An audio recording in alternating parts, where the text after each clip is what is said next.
Mutual trust bank বই ও বইমেলা, সহনিবেদক, Ayan প্রকাশন, Shaon heart centre.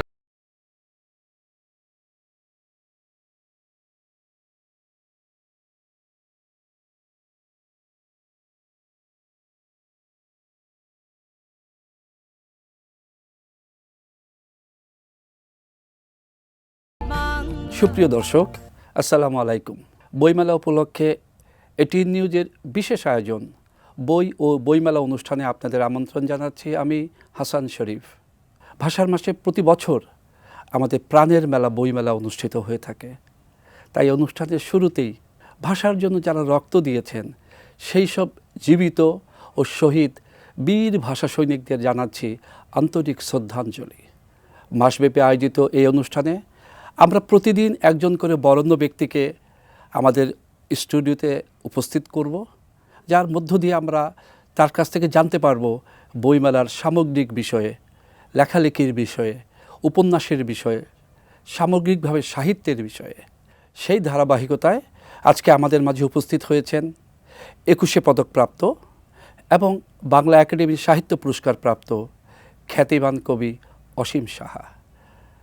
অসীম ভাই, আপনাকে আমাদের স্টুডিওতে স্বাগত জানাচ্ছি। অনেক ধন্যবাদ আমাকে এখানে আমন্ত্রণ জানানোর জন্য। ভাষার মাসে যখন কেউ আমন্ত্রণ জানায় কোনো অনুষ্ঠানে, তখন অনুষ্ঠানের আনুষ্ঠানিকতাকে অতিক্রম করে আমরা প্রাণের যে মেলা তাকে প্রাধান্য দিয়ে কথা বলতে ভালোবাসি। সেই জন্য আজকের আহ্বানটা আমার কাছে একটু ভিন্নতর মর্যাদা নিয়ে এসছে। আপনাকে অসংখ্য ধন্যবাদ। আমরা আপনার সাথে আজকে কথা বলবো। আমরা জানি যে বইমেলা ইতিমধ্যেই শুরু হয়েছে, দর্শক যেতে শুরু করেছে। বইমেলা আমাদের প্রাণের মেলা। কিন্তু আপনার কাছে আমার জানতে ইচ্ছা করে, বইমেলা প্রতি বছরই অনুষ্ঠিত হয়, কিন্তু দর্শকের সংখ্যা বেড়ে যায়, পাঠকের সংখ্যা কি বাড়ে? এটা প্রত্যেক বছরের একটা মৌলিক প্রশ্ন। প্রতি বছর হাজার হাজার বই বেরোয়। গত বছরের হিসাব অনুযায়ী এই করোনা কালের মধ্যেও 60 কোটি টাকার ঊর্ধ্বে বই বিক্রি হচ্ছে। তাহলে এগুলো কোন বই বিক্রি হলো? যখন মেলা শুরু হয়েছিল তখন আমরা এটাকে প্রাণের মেলা বলতাম, কিন্তু এখন আমরাই নিজেরাই দ্বিধাগ্রস্ত এটাকে আর প্রাণের মেলা বলা যায় কিনা। কারণ প্রাণের চেয়ে যখন পণ্য প্রাধান্য পায় তখন কিন্তু প্রাণ থাকে না। আগে অনেক ছোট্ট পরিসরে বাংলা একাডেমির মধ্যে বইমেলা হতো, আমার মনে আছে সেটা। তখন আমরা রাত্রি জাগতাম, সারারাত্রি জেগে আমরা বাংলা একাডেমি অবস্থান করতাম। পরের দিন শহীদ মিনারে আমরা ফুল টুল দিয়ে আবার বাংলা একাডেমি এসে আড্ডা দিতাম। এই যে প্রাণের অর্ঘ্যদান, এটা এখন আর নেই। আমরা আর ওই ধরনের আকর্ষণ বোধ করি না যে অধিক রাত্রিতে আমরা গিয়ে ফুল দেব কিংবা খুব ভোরে বাংলা একাডেমিতে আবার যাব। এই টানটা যে অনুভব করা সেটা আর করি না। এর কারণ হচ্ছে যে বইমেলায় বইয়ের ক্রেতার সংখ্যা বেড়েছে। বইয়ের যারা স্টল দেয় সেই মৌসুমি বিক্রেতারা, প্রকাশকরা ইতোমধ্যে অনেক স্টল পেয়েছে। প্রায় 500 বা 500-র বেশি স্টল এসছে। ধরা যাক এবারও হয়তো, আমি ধরে নিলাম তর্কের খাতিরে, যে এবার 20,000 বই বেরোবে। এর মধ্যে অজস্র কবিতার বই বেরোয়। আমি কবি হিসেবে প্রতি বছর অপেক্ষা করি যে সবচেয়ে ভালো কবিতার বই কোনটা, যেটা খুব আলোড়ন তুলেছে বইমেলার মধ্যে, যেটা আমি কিনতে পারবো। কিন্তু গিয়ে দেখা যায় অজস্র বই বেরোয়, আমরা ঠিক বুঝতে পারি না কোন বইটি কিনবো, কোন বইটি কিনবো না। কারণ এখন তো আমাদের যে প্রোডাকশন, আমাদের প্রকাশনার সৌকর্য, এটা এত বেড়েছে যে দেখা গেল যে আপনার বইয়ের চেয়ে যার একটি লাইনে কবিতা হয়নি তার বইটি অনেক সৌন্দর্যমণ্ডিত হয়ে প্রকাশ পেয়েছে। ফলে সেই দিকে মানুষের আকর্ষণ থাকে, এটা একটা দিক। দ্বিতীয় দিক হচ্ছে বন্ধুকৃত্য। এখন ফেসবুকের কল্যাণে অজস্র কবির আবির্ভাব ঘটেছে। আমি এটাকে খারাপ বলবো না, কিন্তু যারাই কবিতা ওখানে পোস্ট করে তার পরপরই বই বের করে ফেলে, তারা কিন্তু বিচার বিবেচনার মধ্য দিয়ে বইটা বের করে না। বই বের করতে হবে, এই জন্য বই বের করে। অনেককে দেখি যে বইয়ের একটা ছবি দিয়ে, প্রচ্ছদের ছবি দিয়ে বলছে যে আজকে আমি এতটা থেকে এতটা পর্যন্ত বাংলা একাডেমিতে থাকবো, আমি অটোগ্রাফ দেব। অটোগ্রাফ দেওয়ার যোগ্যতা কার আছে এটা নির্ধারণ করবে কে? হতে পারে যে বন্ধু বান্ধব আসছে তাদেরকে বন্ধুর উপহার হিসেবে দিতে পারে, কিন্তু সেটা তো মানদণ্ড নয়। আমরা মানদণ্ড কী দিয়ে বিচার করব? পাঠকের রুচির উপরে, কিংবা বাংলা একাডেমি কি আমাদেরকে এমন ঘোষণা দেবে যে আমরা এই বইগুলো যাচাই করেছি, করে এর মান নির্ধারণ করেছি, আমাদের মনে হচ্ছে এই বইগুলো মানোত্তীর্ণ এবং এই বইগুলো থেকে কেনা যেতে পারে। সেক্ষেত্রে সংকটটা হবে যারা অন্য পাবলিশার আছে তারা ক্ষিপ্ত হবে, কারণ তারা তো ব্যবসা করতে গেছে, বইয়ের প্রমোট করতে যায়নি। এই প্রমোশন না থাকার জন্যে যে কোনো বই এখন বেরিয়ে যাচ্ছে। আমি প্রতি বছরই কিন্তু এই টিভি টকশোতে আমি একটা কথা বলি যে পারলে এই মেলায় 1 মাসের মধ্যে আমাকে 10টা উল্লেখযোগ্য বই বের করে দেন, আমি চ্যালেঞ্জ করবেন, পারবেন না। তাহলে তো আপনার কথা থেকে যেটা আমি বলতে পারি যে পাঠক কমে যাওয়ার পিছনে এটাও কিন্তু একটা এটা বড় কারণ। সবচেয়ে বড় কথা আপনাকে একটা তথ্য আমি দিতে পারি, যেহেতু আমি নিজে প্রকাশনার সঙ্গে জড়িত, আমারও একটি প্রকাশনী আছে, আমার ছেলের প্রকাশনী, আগন্তুক প্রকাশনী। গত 25 বছর ধরে আমরা বইমেলায় স্টল নেই। বিখ্যাত কবি বাংলাদেশের, শুধু বাংলাদেশের নয়, উভয় বঙ্গে বিখ্যাত কবি, গত বছর তার নতুন বই বেরিয়েছে, মাত্র 7 কপি বিক্রি হয়েছে। তার আগের বছর তার নতুন বই বেরিয়েছে একটি প্রকাশনা থেকে, সেখান থেকে 13 কপি বিক্রি হয়েছে।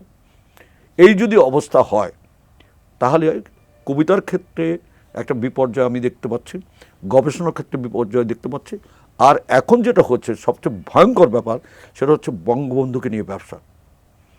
বঙ্গবন্ধুর উপরে যেন তেন প্রকারে, মুক্তিযুদ্ধের উপরে যেন তেন প্রকারে একটি বই বের করে প্রকাশ করে এটা বইমেলায় বিক্রি হোক না হোক, বিভিন্ন জায়গায় বিভিন্ন প্রতিষ্ঠানে দিয়ে এই বই বিক্রি করানোর নানা ধরনের প্রক্রিয়া ব্যবহার করে যেসব বই লাইব্রেরিগুলোতে যাচ্ছে তাতে পাঠকরা বঞ্চিত হচ্ছে।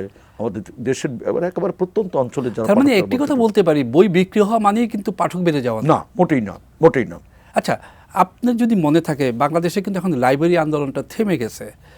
আপনি যখন ছোট ছিলেন, আমি যখন ছোট ছিলাম, আমরা যখন স্কুলে পড়তাম তখন স্কুলে একটা লাইব্রেরি থাকতো, একটা লাইব্রেরিয়ান থাকতেন, এবং সপ্তাহে একটা দিন প্রতিটা শ্রেণীর জন্য নির্ধারণ করা থাকতো যে তোমরা বই সংগ্রহ করবে, বই পড়বে, আবার পরবর্তীতে জমা দিবে। এই আন্দোলনটা আমার কাছে মনে হচ্ছে এখন থেমে গেছে, যার ফলে শৈশব থেকে পাঠক হিসেবে বেড়ে ওঠা সেটা অনুপস্থিত। আপনি কি বলবেন? একেবারে নেই এটা বলছি যে এটা সত্যি কথা। আমার মনে আছে যে আমি যখন স্কুলে পড়ি আমি নিয়মিত লাইব্রেরিতে যেতাম, এবং লাইব্রেরি ওই যে ইস্যু করে নিয়ে এসে আবার পড়ে ফেরত দিতাম, ওইভাবে আমাদের পাঠ শুরু। এবং সরকারি পর্যায়ে, সরকার যে তথ্য গণযোগাযোগ অধিদপ্তর আছে তাদের কিন্তু প্রত্যেকের একটা করে লাইব্রেরি আছে। জি, সেখানে আমি দেখেছি আমরা যেতাম পাঠক হিসেবে, অনেক পাঠক আসতো। আমি যখন জাতীয় গ্রন্থকেন্দ্রের পরিচালক ছিলাম আমার অধীনে 800-র উপরে লাইব্রেরি ছিল। আমি প্রায় 400 লাইব্রেরি পরিদর্শন করেছি। সেখানে মানসম্মত বই নেই, এবং রাস্তা এবং ফুটপাথ থেকে বই কিনে সেগুলো সিল ছাপ্পর মেরে টাকা আত্মসাতের যে প্রক্রিয়াটা, সেটা যতটা হয়েছে পাঠক বৃদ্ধির চেষ্টাটা কোনো দিক থেকে হয় নাই। তার মানে হচ্ছে যে আমাদের কালচারের জায়গাটা, সংস্কৃতির জায়গাটায় একটা শূন্যতা, গভীরতা লাভ করছে। একটা জাতি কিন্তু বিকশিত হয় তার সাংস্কৃতিক বিপ্লবের মধ্যে, চেতনার বিপ্লবের মধ্যে। সেই চেতনার বিপ্লব সম্পন্ন করার জন্য বই একটা বড় ভূমিকা পালন করে, সেটা নেই। ফলে পাঠক কোন দিকে যাবে? পাঠকও তো বিভ্রান্ত, সে তো বুঝতে পারছে না কোন বইটি কিনবে, কোন বইটি কিনবে না। আমি ধরিয়ে দিচ্ছি, ভাই আমার এই যে বই দেখো এটা এসছে, কিনে ফেললো, আমার বন্ধুকৃত্য করা। অসীম দা, আপনি একটা জিনিস খেয়াল করবেন যে দেখেন আমাদের প্রতি বছরই বইমেলা হচ্ছে, কিন্তু পাঠকের ক্ষেত্রে কিন্তু কবি কিংবা সাহিত্যিক বা ঔপন্যাসিক, যার কথাই বলি, একটা নির্দিষ্ট গণ্ডির মধ্যে আমরা আবদ্ধ। এর বাইরে নতুন কোনো লেখক কিংবা সাহিত্যিক আমরা দেখছি না, কিংবা বইও বিক্রি হতে দেখছি না। এটা কিন্তু একটা, আমার মনে হয় একটা বিপর্যয় হতে যাচ্ছে আমাদের সাহিত্যের ক্ষেত্রে। আপনি কি মনে করেন এখান থেকে বের হয়ে আসার পথ কি? এটা আমি বলবো, আমাদের তো সংবাদপত্র মিডিয়ার একটা বিশাল ভূমিকা আছে। আমরা যখন লেখালেখি শুরু করেছি, যেসব পত্রিকা, বিশেষত দৈনিক পত্রিকা, সাহিত্য পাতা কিন্তু পৃথিবীর কোথাও এইভাবে বেরোয় না। আমাদের যেটা ছিল, এই যে ঈদ সংখ্যা বলুন, 16ই ডিসেম্বর বলুন, 21শে ফেব্রুয়ারি বলুন, স্বাধীনতা দিবস বলুন, এখানে কবিতা গৌণ হয়ে গেছে, খেয়াল করে দেখবেন। এবং প্রতি সপ্তাহে যে সাপ্তাহিক পাতাটা বেরোয় সেখানে প্রত্যেকটি পত্রিকায়, এমনকি সর্বোচ্চ সার্কুলেশন যে পত্রিকার আছে সেখানে আধা পাতা কোনো রকমের দিচ্ছে, কোনো রকমের দয়া করে একটা ছাপছে, মনে হয় যে ছেপে ধন্য করছে লেখকদের। এর ফলে যে একটা জায়গা তো থাকতে হবে, একজন নতুন কবি কোথায় যাবে, তার তো লেখার জায়গা চাই। প্রাতিষ্ঠানিক যে পত্রিকাগুলো যদি আমি ধরি, আমি নাম উল্লেখ করব না, সেই প্রাতিষ্ঠানিক পত্রিকায় একটা সিন্ডিকেট বা কোটারি স্বার্থ আছে যাদের লেখা ছাপা হয়। যেমন আমি জাতীয় গ্রন্থকেন্দ্রে ছিলাম, বই পত্রিকা বেরোতো, এরকম হয়েছে যে আমি তাকে চিনি না, আমি ফেসবুকে দেখেছি ভালো লেখে, আমি তার লেখা চেপেছি, তাকে লেখা পাঠ করার জন্য আমার অনুষ্ঠানে ডেকেছি, তারা বিস্মিত হয়েছে। আমাদের আহসান হাবিব ছিলেন, আমাদের হাবিবুর রহমান ছিলেন, আমাদের দাদাভাই ছিলেন, আমাদের সিকান্দার আবু জাফর ছিলেন, আমাদের একজন আব্দুল আবু সাইদ জীবিত আছেন। সেই সব সম্পাদক কোথায়? নেই। ফলে বিকাশের ক্ষেত্রটা সংকুচিত হয়েছে এবং যারা শুধু অর্থ লগ্নি করে টাকাটা আয় করতে চায় এবং আরও অধিকতর টাকা আয় করতে চায়, তারা পত্রিকাগুলোকে আর সাহিত্য পাতা দিতে চায় না, শুধুই বিজ্ঞাপন পত্রিকা করে তুলতে চায়। এদের নামগুলো যদি দৈনিক বিজ্ঞাপন পত্রিকা দেওয়া যায়, তাতে আমার মনে হয় ভুল করা হবে না। আমার মনে হয় যে আমাদের সময় শেষ হয়নি। এখনই যদি আমরা এই যে সমস্যাগুলো আপনি যে কথাগুলো বললেন সেখান থেকে উত্তরণের পথ না খুঁজি, তাহলে একটা সময় আসবে যে সমস্ত লেখকের লেখা আমরা এখন প্রতিনিয়ত পড়ছি, ওনারা হয়তো এক সময় আমাদের কাছে পুরনো হয়ে যাবেন কিংবা অনেকের কাছে অপরিচিত হয়ে যাবেন। তখন সাহিত্যের বিপর্যয়টা বোধ হয় আরও বেশি করেই ঘটবে। এই বিপর্যয়টা এটা কিন্তু এখন থেকে শুরু হয়নি। স্বাধীনতার পর থেকে যে স্বপ্ন নিয়ে বাংলাদেশ স্বাধীন হয়েছিল, বঙ্গবন্ধুকে হত্যার মধ্য দিয়ে ৭৫ সালে সেই স্বপ্নের ক্ষেত্রে যে বিশাল বাধা তৈরি হয়েছিল, এরপর থেকে কিন্তু আমাদের অবনমন শুরু হয়েছে। কেন বলছি? আমরা যখন লেখালেখি করে আমাদের সঙ্গে ৬০ জন কবি লিখত, 60 পোয়েটস, তারা অনেকে মারা গেছেন, অনেকে এই কবিতার জগৎ থেকে আত্মনির্বাসন গ্রহণ করেছেন, অনেকে কবিতা লিখতে না পারার কারণে এই জগৎ থেকে হারিয়ে গেছেন। আমরা এখন ৮ জন জীবিত আছি মাত্র এই ৬০-এর শেষ দশকের কবিদের মধ্যে। আমরা চলে গেলে এই জায়গাটা শূন্য হবে। ৭০ দশকে, ৮০ দশকে, ৯০ দশকে হাতে গোনা ২-৪ জন কবি আছে। আর নতুন প্রজন্মের যারা একবিংশ শতাব্দীতে এসছেন, তাদের কবিতা নিয়ে নানামুখী বিতর্ক আছে। সেই বিতর্কে আমি যাব না। অনেকে ভালো লিখছেন, কোনো সন্দেহ নাই, কিন্তু কবিতার কঙ্কাল দিয়ে কবিতার বিচার করতে গেলে মানে পাঠকের কাছে সেটা গ্রহণযোগ্য কখনো হবে না। আমি যদি দর্শকের হিসেবে কথা বলি বা একজন পাঠক হিসেবেও কথা বলি, আমাকে যদি কেউ জিজ্ঞেস করে আচ্ছা কিছু বাংলাদেশের কবিদের নাম বলতে বলা হয়, আমি কিন্তু ঘুরে ফিরে কিছু নাম বলবো যেগুলো সেই ৭০-৬০, একদম, কিন্তু আমি কিন্তু বিংশ শতাব্দীতে এসে নতুন কোনো কবির নাম বলতে পারছি না। কিন্তু অনেক লিখছি, কিন্তু কবির নাম বলতে পারছি না। আমার কাছে তো মনে হচ্ছে যে আমরা তাহলে পাঠকের কাছে পৌঁছতে পারিনি, বই বের হতে পারে। এটার একটা বড় সংকট হচ্ছে যে আপনাকে একটা জিনিস মনে রাখতে হবে যে ৬০-এর দশকের কবিদের যখন লিখতে শুরু করে, আমাদের সামনে পাকিস্তান বিরোধী একটা আন্দোলন, রাজনৈতিক আন্দোলন আমাদের হাতিয়ার ছিল। আমাদের প্রত্যেক কবি ব্যতিক্রম বাদ দিয়ে এতে অংশগ্রহণ করেছে। অতএব বিষয়ের ক্ষেত্রে জনতার কাছে পৌঁছানো, পাঠকের কাছে পৌঁছানোর যে ক্ষুধা ছিল, সেটা এখন আর নেই। এখন হচ্ছে আমরা সব পেয়েছি দেশে আছি। সাম্প্রতিক সময়ে কিন্তু কাগজের দাম বেড়েছে। এখন কাগজের দাম যখন বেড়ে যাবে, স্বাভাবিকভাবে বইয়ের দামও বেড়ে যাবে। তো এমনিতে পাঠকের সংখ্যা কম ছিল, তো কাগজের যে মূল্য বৃদ্ধিটা, এটা বই বিক্রির ক্ষেত্রে কী প্রভাব ফেলবে বলে মনে হয়? ভীষণ রকমের প্রভাব পড়বে, কারণ আমি নিজে তো বই প্রকাশনা করি, আমি জানি। গত বছর যে কাগজের দাম ছিল ১৮০০ টাকা, এইবার এই কাগজের দাম হচ্ছে ৩৭০০ টাকা, মানে ডাবলেরও বেশি। তার মানে আমি মনে করি যে এই জাতির জীবনে বিপর্যয় নামিয়ে আনার জন্য সিন্ডিকেট ষড়যন্ত্র করে কাগজের দাম বাড়ানোর প্রক্রিয়ার মধ্যে জড়িত আছে। বই যাতে প্রকাশিত না হয়, ছেলেমেয়েরা যাতে খাতাপত্র সেইভাবে না পায়। আপনি দেখেছেন পাঠ্যপুস্তক প্রদানের ক্ষেত্রে এবার কী হলো। এই ধরনের বিপর্যয়গুলো যদি হয়, তাদের অর্থ যে লগ্নি করেছেন এবং অর্থ লুট করার যে সুবিধাটা, তারা এটা পেয়ে যান। এই কারণে তারা সমস্ত জায়গায় হস্তক্ষেপ করছে। এইখানে তো হস্তক্ষেপ করার দরকার ছিল না। এখন সরকারকে যেটা করতে হবে, কাগজের ক্ষেত্রে ভর্তুকি দিতে হবে, অথবা কাগজ আমদানির সুযোগ দিতে হবে শুল্ক ছাড়া। তা না হলে এই সিন্ডিকেটকে, এই দুর্বৃত্তদের ঠিক করা যাবে না, প্রতিহত করা যাবে না। প্রতিহত না করলে বই প্রকাশের ক্ষেত্রে তার প্রভাব পড়বে। আপনি দেখবেন এবার বই বিক্রি অনেক কমে গেছে। আমিও তো সেই ভয় পাচ্ছি, এবং আমি বিশ্বাস করি যে এই ক্ষেত্রে আমরা যারা কবি সাহিত্যিক বা সাহিত্য অনুরাগী যারা আছি, তাদের সবাই কিন্তু একটা সামাজিক আন্দোলন গড়ে তোলা উচিত যে বইয়ের ক্ষেত্রে, যেহেতু বই হচ্ছে একটি জাতির মেরুদণ্ড, তো সেখানে যদি আমরা বই কেনার ক্ষেত্রে পিছিয়ে থাকি, তাহলে কিন্তু আমাদের বিকাশ যে হয়, বিকাশ লাভ যেটা হয়, সেটা কিন্তু প্রতিবন্ধক হয়ে দাঁড়াবে। আমি আপনার কাছে একটা কথা জানতে চাই, আপনি প্রতি বছরই বইমেলাতে যান আমি বিশ্বাস করি, এবং এবারও যাবেন। বইমেলার এবার সামগ্রিক যে পরিবেশটা কিংবা বইমেলার যে আবহাওয়াটা, পরিমণ্ডলটা আপনার কাছে কেমন লাগে? আমি মনে করি যে আপনি নিশ্চয়ই কলকাতা বইমেলায় গেছেন। একটা অবকাঠামো গড়ে তুলছে তারা। আমাদের প্রতিবার অবকাঠামো গড়তে হয় এবং ভেঙে ফেলতে হয়। এর এইবার গত 2 বছর করোনা কাল গেল, প্রকাশকরা ক্ষতিগ্রস্ত হচ্ছে, বই বিক্রি হয়নি, কিন্তু বাংলা একাডেমি কিন্তু স্টল বরাদ্দের ক্ষেত্রে এবার কোনো ছাড় দেয়নি, অর্থনৈতিক ছাড় দেয়নি। গার্মেন্টস শিল্পে 5,000 কোটি টাকা প্রণোদনা দেওয়া যেতে পারে, আমার প্রকাশন শিল্পে নয় কেন? তাহলে আমরা কি ভাববো? প্রকাশনা বিকাশের ক্ষেত্রে কি সরকার তাহলে কি দ্বিধাগ্রস্ত, নাকি কোন সিন্ডিকেটের কাছে পরাজিত? এই প্রশ্ন কিন্তু আসবে। আমি বিশ্বাস করি আমাদের নেত্রী মাননীয় প্রধানমন্ত্রী শেখ হাসিনা ব্যাপারটা লক্ষ্য করবেন এবং এই বিষয়ে যথাযথ নির্দেশনা বাণিজ্য মন্ত্রণালয়কে বা শিল্প মন্ত্রণালয় যেটাই হোক না কেন তাদেরকে দেবেন, যাতে ভর্তুকিতে কাগজ দেওয়া হয়। তা নাহলে কিন্তু এটা যদি ক্রমাগত চলতে থাকে পেঁয়াজ রসুনের মতো, চালের মতো, তাহলে কিন্তু একেবারেই বিপর্যয় নেমে আসবে। আমি এই সম্প্রতি কলকাতায় ঘুরে এলাম, তাদেরও কিন্তু দাম বেড়েছে, কিন্তু তার একটা লিমিট আছে।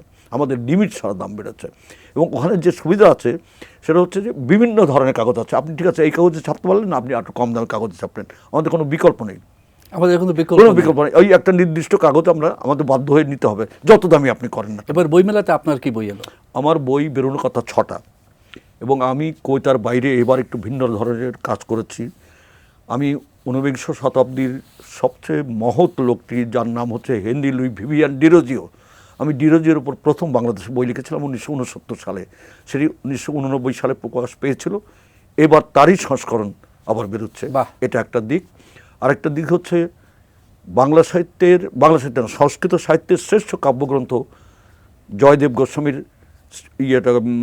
ওই গীতগোবিন্দের কাব্যিক অনুবাদ করেছি অন্তমিল সহ। জয়দেব গোস্বামী সম্প্রতি উনি বোধহয় বাংলাদেশ, না, উনি তো অনেক প্রাচীন আমলের। আচ্ছা, সংস্কৃত, উনি বাঙালি কবি কিন্তু সংস্কৃত ভাষায় লিখতেন। আচ্ছা, ওই গীতগোবিন্দের কাব্যিক অনুবাদ করেছি, সেটা প্রকাশ পাচ্ছে। এরপর আমি যেটা করেছি সেটা হচ্ছে বাংলার নারী অভিধান, শুধু নারীবাচক শব্দ নিয়ে একটা পুরো অভিধান, এটা বেরোনোর কথা, তো জানি না এটা হবে কিনা। তারপর যেটা করেছি হিন্দু সম্প্রদায়ের একটা গীতা, শ্রীমদ্ ভাগবত গীতা, এটার অনুবাদ হয়েছিল 1958 সালে, কিন্তু যে সব বই বেরিয়েছে সবগুলি হচ্ছে সংস্কৃত ভাষায় বাংলা লেখা, বলা যায় এরকম। আমি বাংলা ভাষায় এটা অনুবাদ করেছি, একেবারে সহজ ভাষায়, যাতে সাধারণ মানুষ বুঝতে পারে। আশা করছি এই বইগুলো বেরোবে, যদি বেরোয় তাহলে একটু ভিন্ন ধরনের কাজ হবে বলে আমার মনে হয়। আপনার কাছে কি মনে হয় বইমেলাতে আনন্দটা কার বেশি, পাঠকের, দর্শকের না প্রকাশকের? একটা সত্যি কথা বলে, যারা খুব বেশি বিনোদন চায় তাদের আনন্দ বেশি। তারা বই কিনুক বা না কিনুক, ওখানে যেতে পারে, গল্প করতে পারে, খেতে পারে, আড্ডা দিতে পারে, প্রেম করতে পারে। এই যে আনন্দ, এটার একটা বাড়তি ব্যঞ্জন আছে, সেটাকে আমি মূল্যহীন মনে করি না। কারণ আমাদের তো যাবার জায়গা নেই। কোথায় আমাদের রমনা মাঠ, যেটা সোহরাওয়ার্দী উদ্যান, বঙ্গবন্ধু, আজকে আটকে আছেন, দেখুন সেখানে যাওয়া যায় না। সরকার প্রস্তাব দেয়। আমার বিশ্বাস যে এখন যিনি আমাদের প্রধানমন্ত্রী, তার কাছে প্রস্তাবনা নিয়ে গেলে অবশ্যই তিনি সেটা পাশ করবে, এই ব্যাপারে আমার কোনো সন্দেহ নাই। কিন্তু আমরা কবিরাই তো বিভাজিত। আমি যদি বলি যে অসীম সাহা সে উদ্যোগটা নেক, তার সাথে আমরা আছি। একটা দেখতে হবে, অসীম সাহার বয়সটা দেখতে হবে। এক নম্বর, তিনি বহুদিন ধরে অসুস্থ এবং তিনি প্রায় বিছানা দিয়ে থাকেন। উদ্যোগ নেওয়ার মতো শারীরিক শক্তি যদি থাকতো অবশ্যই অসীম সাহা নিত। কারণ অনেক ক্ষেত্রে আমি উদ্যোগ নিয়েছি, কোনো সন্দেহ নেই। অনেক ভয় ভীতি উপেক্ষা করে আমি এই সব কাজ করেছি। আপনার মনে রাখতে হবে, আমি 26টা চাকরি ছেড়েছি আমার জীবনে, কোনো চাকরি ছাড়তে 5 মিনিটের বেশি লাগেনি। কারণ আমার আত্মসম্মান, আত্মমর্যাদা, আমার সততা এবং সত্য কথা বলার সাহস আমার আছে, সেটা আমি করতাম। সেটা সর্বজন বিদিত। আমি জানি না, কিন্তু এই জায়গায় আমি আপোষ করবো না। তার চেয়ে মৃত্যু বরং আমার শ্রেয়। বন্দুক এবং টাকা আমাকে পাওয়া। তবে অসীমদা, আমি আপনার সাথে এক জায়গায় একমত, একজন সাহিত্য অনুরাগী হিসেবে, যে আমিও বিশ্বাস করি সব কবিদের জন্য এমন একটি সংগঠন থাকা উচিত যেখানে আমরা দলমত নির্বিশেষে সবাই একাট্টা হব, আমাদের একটু ভাব বিনিময়ের একটা সুযোগ থাকবে। এই জায়গাটা খুবই দরকার। যেটা হয়নি সেটা হতে পারে। এই অনুষ্ঠান থেকে আমিও আপনার সাথে একই সুরে বলতে চাই, আমরা যারা সাহিত্য অনুরাগী আছি, কেউ না কেউ যদি এগিয়ে আসে আমরা তার সাথে আছি। তবে অনুষ্ঠান যেহেতু একটা সময়ের মধ্যে সীমাবদ্ধতা, একটা সীমাবদ্ধতা আবদ্ধ, কিন্তু অসীম সাহার কবিতার আসনে সে অনুষ্ঠান শেষ করবে, এটা তো হয় না। কিন্তু মানে আমি যদি আগে জানতাম তাহলে কবিতার বই নিয়ে আসতাম, কিন্তু যেটা নেই এখন, যেটা মনে আছে আপনার সেটাই। তাহলে আমি কবিতার বইমেলার এই আনন্দের মধ্যে আমি একটা প্রেমের কবিতা পড়ি, যেটা আমার মনে আছে। এই কবিতাটা হচ্ছে প্রত্যাখ্যান। দুটি চোখ ছিল জানালায় স্থির, দুটি চোখ ছিল আড়ালে, তুমি এসে কেন তোমার দুহাত বাড়ালে, মেঘ ফুড়ে এলো বিস্ময়কর রাত, তোমার চোখের জানালা গলিয়ে দুটি সকরুণ হাত আঘ্রাণহীন ফুলের জন্য ভিক্ষা চাইল প্রেম, তুমি তো ফেরালে, ভাবলে না মনে কাকে আমি ফেরালেম? আকুতির কাছে পাষাণ তো গলে, হৃদয় গলে না কেন? হৃদয়কে তবে ধুধু মরুভূমি সারা জীবনের ধ্যান ভেজাতে পারে না সামান্যতার। তুমি নারী নও, ক্ষয়, তোমার জন্যে সবই তার অপচয়। হরণযোগ্য নও যদি তবে দুটি হাত কেন বাড়ালে? কেন অপসরি দরজায় এসে দাঁড়ালে? চমৎকার। আপনার কবিতা শুনে আমার মনে হচ্ছে ভালোবাসা ভালোবাসা তোর দাম কত, আকাশের সীমানাটা যত বড় তত। ঠিক তাই, ঠিক আপনাকে তাই। অসংখ্য ধন্যবাদ অসীমদা, আপনি আমাদের মাঝে এসছেন, মূল্যবান সময় নষ্ট করে আমাদের সাথে কথা বলেছেন, দর্শকদের উদ্দেশ্য করে কিছু কথা রেখেছেন। বিশেষ করে আমি আপনার সুর মিলিয়ে আবারও বলতে চাই, আমাদের যারা সাহিত্য অনুরাগী আছি আমরা সবাই মিলে আসুন একটি প্ল্যাটফর্ম গড়ে তুলি, যেখানে আমি থাকব, অসীম সাহা থাকবে, আরো অসীম আমাদের সাহা অনেক কবি যারা লেখক আরও যারা সাহিত্যিক গুণী সারা দেশের কবি লেখকদের জায়গা বাংলাদেশের থাকবে। সকল লেখক যেন একদম, একটি ছাতার তলে চলে আসতে পারে। এটাও আমার অনুরোধ, এবং সরকারের প্রতি আমার অনুরোধ, যেন সরকারের পক্ষ থেকে, বিশেষত সংস্কৃতি মন্ত্রণালয়ের পক্ষ থেকে যদি এই উদ্যোগটা নেওয়া হয়, তাহলে বাংলাদেশের কবি লেখকদের জন্য একটা অনেক বড় কাজ হবে এবং তারা কবি লেখকরা কৃতজ্ঞ থাকবে। আপনাকে ধন্যবাদ। আপনাদেরও ধন্যবাদ, এই টেনের সবাইকে ধন্যবাদ। সুপ্রিয় দর্শক, আমরা অনুষ্ঠানের শেষ পর্যায়ে চলে এসেছি। কথা বলছিলাম 21শে পদকপ্রাপ্ত, বাংলা একাডেমি পদকপ্রাপ্ত খ্যাতিমান কবি অসীম সাহার সাথে। অনুষ্ঠান শেষ করার আগে আমি আবারও বলতে চাই, আমরা যারা সাহিত্য অনুরাগী আছি আমরা একটি ছাতার নিচে আসতে চাই, যে ছাতার নিচে আমরা থাকব, যে ছাতার নিচে থেকেই আমরা আমাদের কাঙ্ক্ষিত বাংলাদেশকে সোনার বাংলাদেশ হিসেবে গড়ে তুলতে পারবো। সবাই ভালো থাকবেন, আবার দেখা হবে, ভালো থাকবেন, আল্লাহ।